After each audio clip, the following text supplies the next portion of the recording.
ये है day 15 of Linux administration in 20 days. आज हम एक बहुत ही इंपॉर्टेंट टॉपिक कवर करेंगे जिसका नाम है सर्विस मैनेजमेंट। लिनक्स में सर्विसेज सिस्टम के इंपॉर्टेंट टास्क होते हैं जो बैकग्राउंड में कंटिन्यूसली चल रहे होते हैं। For example web server services, database services etcetera.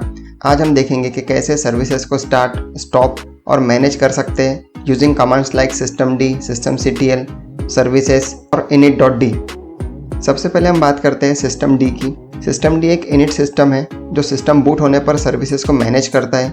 इसके थ्रू आप सर्विसेज को स्टार्ट, स्टॉप, रीस्टार्ट, अनेबल या डिसेबल कर सकते हो। डिफ़ॉल्ट इनिट सिस्टम है मोस्टली लिनक्स डिस्ट्रीब्यूशन में जैसे उबुंटू, फेडोरा एक्सेट्रा। systemd को सिस्टम सर्विसेज को मैनेज करने के लिए यूज़ किया जाता है और इसके रिलेटेड कमांड है systemctl। आगे हम देखेंगे कि कैसे systemctl कमांड यूज़ करके आप सर्विसेज को मैनेज कर सकते हो। systemctl कमांड का यूज़ करके हम सर्विसेज को कंट्रोल कर सकते हैं। चलिए कुछ इंपॉर्टेंट कमांड्स यहाँ पे देखते हैं। सबसे पहली कमांड है स्टार्टिंग अ सर्विस की। कमांड यहाँ पे लगा सकते हो sudo systemctl स्टार्ट और आगे सर्विस का नाम। फॉर एग्जांपल हमने यहाँ पे लिया है apache 2। तो मेरी कमांड में अगर मैं इसको एंटर करूँगा तो apache 2 सर्विस अगर वो चालू नहीं होंगी तो वो यहाँ पे स्टार्ट हो जाएंगी। अगर वो स्टार्ट है और मुझे उसे स्टॉप करना है तो हम पूरा हमारा सिंटैक्स सेम रहेगा, बस स्टार्ट की जगह यहाँ पे स्टॉप आ जाएगा। अगर कुछ यहाँ पे इशू है उस सर्विस से, मुझे उसको रीस्टार्ट करना है तो अब स्टॉप की जगह यहाँ पे रीस्टार्ट आ जाएगा। सिमिलरली अगर आपको उसका स्टेटस चेक करना है, क्या वो स्टार्ट है, आइडल है, स्टॉप है, क्या है, तो आप यहाँ पे रीस्टार्ट की जगह स्टेटस लगाओगे तो क्या होगा, वो अपाचे 2 का आपको स्टेटस बताएगा। अब यहाँ पे एक चीज़ है enabling disabling service eight boot time, यानी कि जब हमारा सिस्टम बूट होता है लिनक्स तो उस टाइम पे जो सर्विसेज स्टार्ट हो रही है ऑटोमेटिकली उनको आप यहाँ पे कंट्रोल कर सकते हो। फॉर एग्जांपल अगर आप चाह रहे हो कि अपाचे 2 बूट होने पे अनेबल हो जाए, यानी कि ऑलरेडी चालू हो जाए, आपको उसको बार बार बूट पे चालू ना करना पड़े, तो आप कमांड लगाओगे यहाँ पे sudo systemctl enable apache 2। अब apache 2 के जगह पे आप कोई भी सर्विस यहाँ पे दे सकते हो। सिमिलरली अगर आपको कोई सर्विस डिसेबल करना है तो आप यहाँ पे अनेबल की जगह डिसेबल लिखोगे और आगे उस सर्विस का नाम दोगे। तो इससे होगा ये कि अगर आपने अनेबल दिया है तो जब भी आप नेक्स्ट टाइम बूट करोगे तो वो सर्विस ऑटोमेटिकली चालू हो जाएंगी। अगर आपने डिसेबल कमांड लगाई है तो वो बूट पे वो सर्विस चालू नहीं होगी। अगर आपके सिस्टम में systemd यूज़ नहीं हो रहा है या आपको पुराने सिस्टम्स पर काम करना है तो सर्विस कमांड का यूज़ यहाँ पे कर सकते हो। इसका सिंटैक्स भी सिमिलर है बट यहाँ पे हम सर्विस कमांड यूज़ कर रहे हैं इंस्टेड ऑफ systemctl। अब इसके लिए जो आपकी कमांड बनेगी, अगर आपको सर्विस स्टार्ट करना है तो आप कमांड लगाओगे sudo सर्विस नेम और आपको क्या यहाँ पे करना है, स्टार्ट, स्टॉप या स्टेटस। तो हमने यहाँ पे स्टार्ट कमांड लगाई है तो इसके थ्रू अपाचे 2 यहाँ पे स्टार्ट हो जाएगा। सिमिलरली स्टॉप करना है तो स्टार्ट की जगह स्टॉप लिखोगे और स्टेटस देखना है तो स्टॉप की जगह आप स्टेटस लिखोगे। ये सर्विस कमांड ओल्डर सिस्टम्स या लीगेसी सपोर्ट के लिए यूज़ की जाती है बट मॉडर्न सिस्टम में systemctl यहाँ पे प्रिफर्ड है। अब बात करते हैं initd की। initd एक डायरेक्टरी है जिसमें ट्रेडिशनल इनिट स्क्रिप्ट स्टोर किए जाते हैं। इसका यूज़ ओल्डर लिनक्स सिस्टम में किया जाता था लेकिन systemd के आने के बाद इसका यूज़ कम हो गया है। फिर भी अगर आपको किसी पुराने सिस्टम में काम करना हो तो आपको initd का नॉलेज होना ज़रूरी है। फॉर एग्जांपल अगर आपको initd के थ्रू कोई सर्विस को स्टार्ट कराना हो तो आप कमांड लगाओगे यहाँ पे sudo /etc/init.d/ आपके सर्विस का नाम और आप उसको क्या करना चाह रहे हो। तो यहाँ पे स्टार्ट हमने लिखा है तो ये सर्विस क्या होंगी, यहाँ पे स्टार्ट हो जाएंगी। सिमिलरली स्टॉप या फिर रीस्टार्ट आप इस कमांड के थ्रू करा सकते हो। उनका जो सिंटैक्स है वो सेम रहेगा, आपको सिर्फ एंड में स्टार्ट, स्टॉप या रीस्टार्ट करना है अपने हिसाब से। इस तरह के कमांड आपको ओल्डर लिनक्स डिस्ट्रीब्यूशन में मिलेंगे जो अभी भी initd का यूज़ करते हैं बट मोस्टली मॉडर्न सिस्टम यहाँ पे सर्विस या systemctl से आपका काम हो जाएगा। अब आते हैं हम उबुंटू सिस्टम पे और इसका एक प्रैक्टिकल देखेंगे।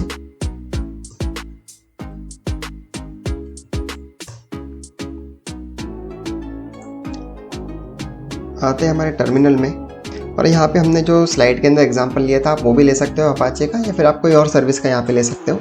हम सिंपली यहाँ पे एक सिंपल सर्विस का लेंगे जो है SSH। तो हम इसका स्टेटस सबसे पहले देखते हैं sudo systemctl status SSH। Password देंगे क्योंकि हमने sudo यूज़ किया है। इंटर करेंगे, यहाँ पे कह रहा है ssh.service could not be found। अब हो सकता है कि ये SSH आपके पास में इंस्टॉल ना हो, ठीक है, तो हम ट्राई करेंगे इसको इंस्टॉल करने के लिए sudo apt-get install SSH।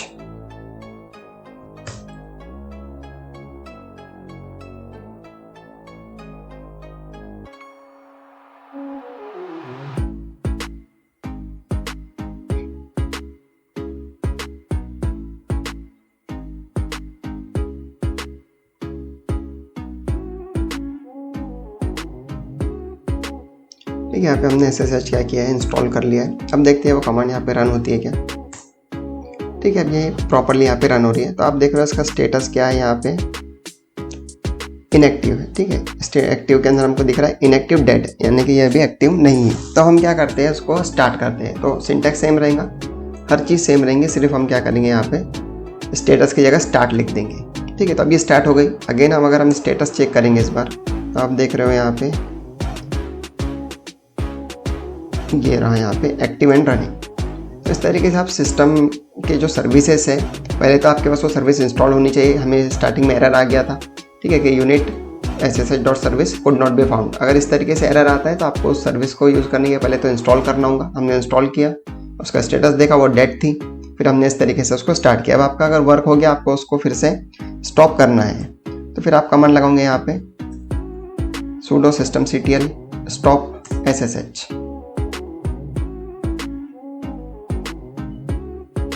Okay, ठीक है, स्टेटस देखेंगे हम। आप देख रहे हो यहाँ पे इनएक्टिव डेड, कि हमने फिर से वो सर्विस को यहाँ पे बंद कर दिया। क्लियर करेंगे। अब हमने देखा था यहाँ पे कि बूट के टाइम पे जब कोई सर्विस चालू होती है, उसको किस तरीके से हम अनेबल या डिसेबल कर सकते हैं। तो अगर मैं चाह रहा हूँ कि जो हमारी SSH सर्विस है वो बूट के टाइम पे ऑटोमेटिकली अनेबल हो जाए, तो उसके लिए हम कमांड लगा सकते हैं sudo systemctl enable SSH। ठीक है, इस तरीके से ये डायरेक्टली बूट के अंदर चले गई। जब भी आपका सिस्टम बूट होगा, ऑटोमेटिकली SSH वहाँ पे रन हो जाएगा। अगर आप चाह रहे हो कि डिसेबल करना है इसको, तो सिंपल है, अनेबल की जगह आप सिर्फ डिसेबल लिखोगे और आगे सर्विस का नाम दोगे, तो वो यहाँ पे डिसेबल हो जाएंगी। ठीक है, करेंगे इसको क्लियर।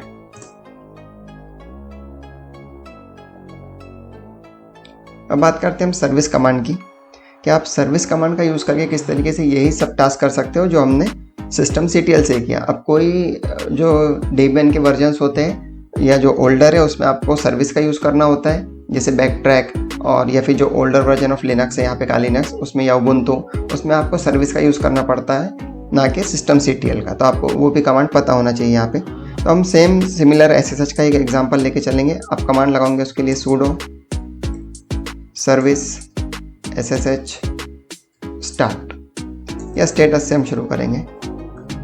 स्टेटस आप देख रहे हो यहाँ पे इनएक्टिव है। ठीक है, तो हम सर्विस कमांड से इसको स्टार्ट कर देंगे। फिर से यहाँ पे स्टेटस देखेंगे, एक्टिव एंड रनिंग है, स्टॉप कर देंगे।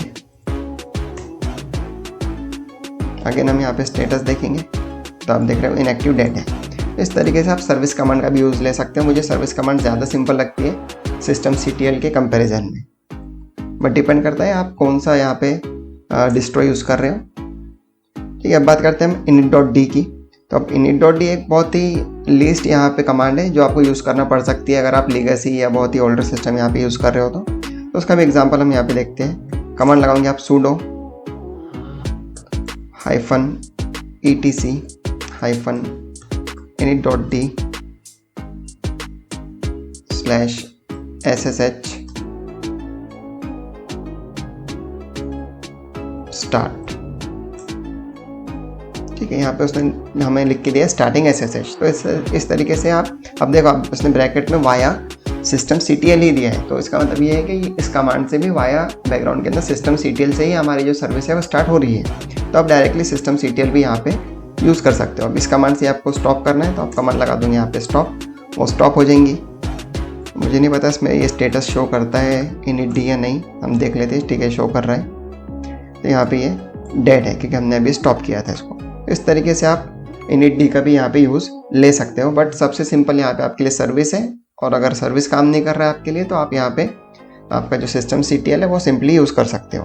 तो आज हमने सीखा ये कैसे लिनक्स में आप सर्विसेज को मैनेज कर सकते हो यूजिंग systemctl सर्विसेज और init.d कमांड्स। अब यहाँ पे मेरे पास कुछ 2 एक्स्ट्रा कमांड्स हैं जो आपको शायद हेल्पफुल लगे। तो फर्स्ट कमांड यहाँ पे लिस्ट ऑल एक्टिव सर्विसेज की, जितने भी सर्विसेज एक्टिव है उनको अगर आपको लिस्ट करना है, तो हम कमांड लगाते हैं sudo systemctl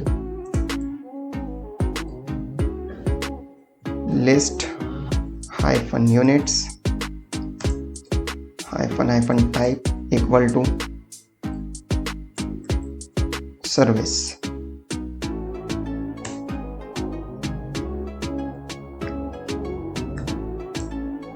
ठीक है, तो ये जो लिस्ट मेरे सामने आ गई, ये अभी एक्टिव सर्विसेज है, यानी कि इतने जो सर्विस है मेरे अभी सिस्टम पे ये एक्टिव है। ठीक है, आप यहाँ पे एक्टिव टैब में देख सकते हो, सभी के सामने यहाँ पे एक्टिव लिखा रहा है। ये चीज़ आप टॉप से भी कर सकते हो, आगे हम सीखेंगे कि आप टॉप किस तरीके से हैंडल कर सकते हो। इससे बाहर आने के लिए हम क्यू प्रेस करेंगे, इसको क्लियर करेंगे।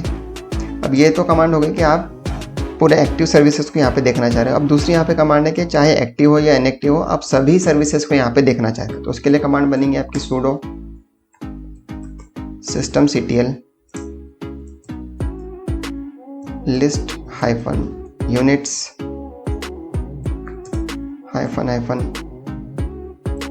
-all -type service। अब इसमें एक्टिव के अंदर आपको कहीं पे इनएक्टिव दिखेंगे, कहीं पे एक्टिव दिखेंगे। तो ये पूरे वो सर्विसेज हैं जो मेरे सिस्टम पे चाहे अभी रनिंग में हो या फिर इनएक्टिव है, लोडेड हो या अनलोडेड हो, ये सब आपको सर्विसेज यहाँ पे देखने मिल जाएंगी। यही चीज़ें जैसे मैंने बताया टॉप से भी आप कर सकते हो। एग्जिट करने के लिए हम यहाँ पे क्यू प्रेस करेंगे। तो ये था हमारा आज का सेशन, जिसमें हमने मोस्टली सर्विसेज को आप किस तरीके से start, stop, status, enable, disable कर सकते हो वो सब सीखा। अब जो हमारा नेक्स्ट वीडियो होगा उसमें हम टास्क मैनेजर और प्रोसेसर्स को किल करना यहाँ पे सीखेंगे।